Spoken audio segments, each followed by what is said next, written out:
जय श्री जगन्नाथ सांग माने नमस्कार। तड़का बाई रीना को आपण मानक बहुत बहुत स्वागत।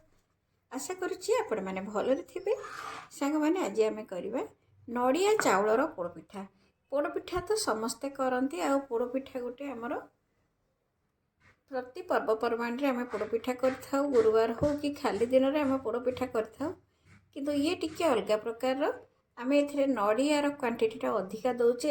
एम इलाची लवंग किसी दबानी, केवल नड़ियार बास्नाटा ही रहिबो।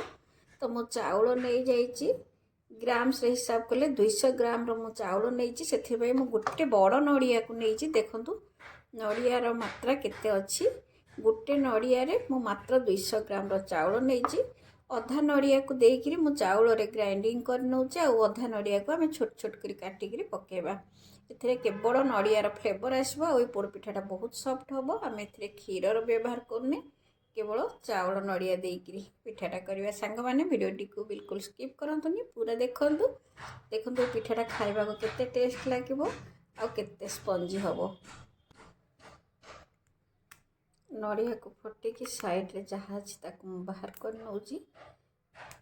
एबे गोटे ग्राइंडिंग जार रे मु नड़िया को दे दउची, चाउल को दे दउची।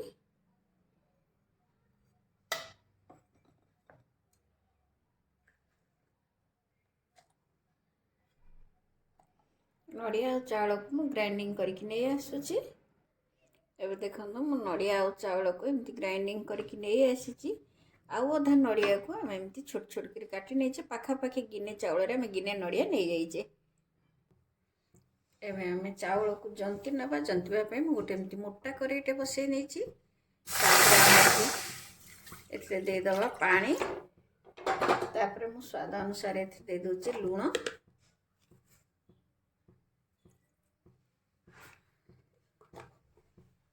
एबे दे दूची मु एथिरे गोटे गिना चीनी। चीनी आपण स्वाद हिसाब रे देबे, जेतिकी मिठा खाउचंदी सेतिकी चीनी देबे।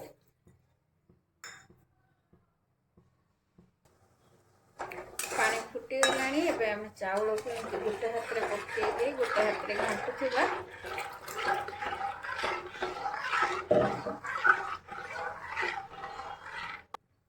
एबे एथिरे काटी रखिथिबा नड़िया सब को मु दे दउची। देकिरा कोंती घंटी नवा। सांग माने वीडियोटी को संपूर्ण देखंतु। भल लगिले लाइक करंतु, शेयर करंतु। चैनल रे नुआ थिले दया करी चैनल को सब्सक्राइब करि नियंतु। पाखरे थिबा बेल आइकन को क्लिक करि नियंतु, जहा द्वारा आपण माने मोर सब वीडियो रो नोटिफिकेशन प्रथमे पाई परिबे। बेसी समय लागिवनी, 4 रु 5 मिनिट भितरे जंतनीटा हमर रेडी हे जिवो। एबे देखंतु रेडी हे गला जंतनी।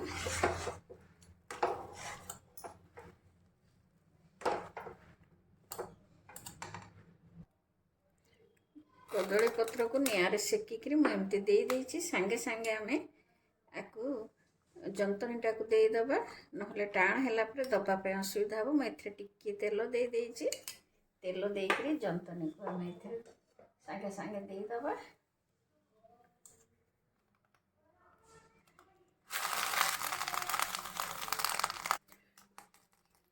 आम पानी हाथ होती चारिआडे दबे दबे दबा। ताको स्प्रेड कर नबा, नहले गोटे जगह गदे हो सिझा को लेट हम।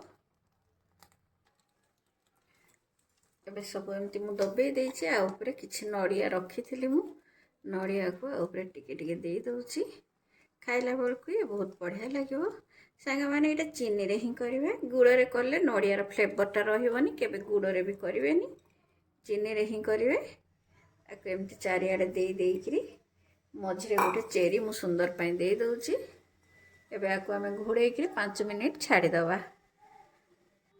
देखंतु मैं एमती घोड़ेई आ ऊपर गोटे छोट शिलटे मो पाखे थिला। मो शिलटा को ऊपर दे देछि जेमती आ भितर एयर बिल्कुल जीवनी आ जल्दी सीझी जीवो। जेतेबेला पर्यंत ये सीझी जीवो जेमती हेले हमको पिठार साइज बड़ छोट देखिकी आपको टाइम लगे सीझा को। एबे हम आपको सीझा छाड़ीदबा। एबे देखंतु आधा घंटा हो गलानी। मु आपको बाहर कर नौची। आम छुईकी देखा ये भलरे सीझी जाइए मु तलू को बाहर कर नौची।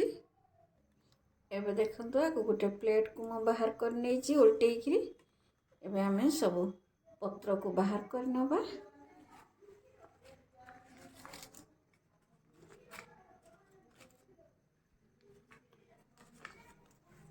एबे पत्र बाहर कर नहीं टिके ठंडा हवा को छाड़ी दबा। एबे ठंडा हो गलानी मु आको गोटे साइड रू काटिकी आपण मानकु देखाउची।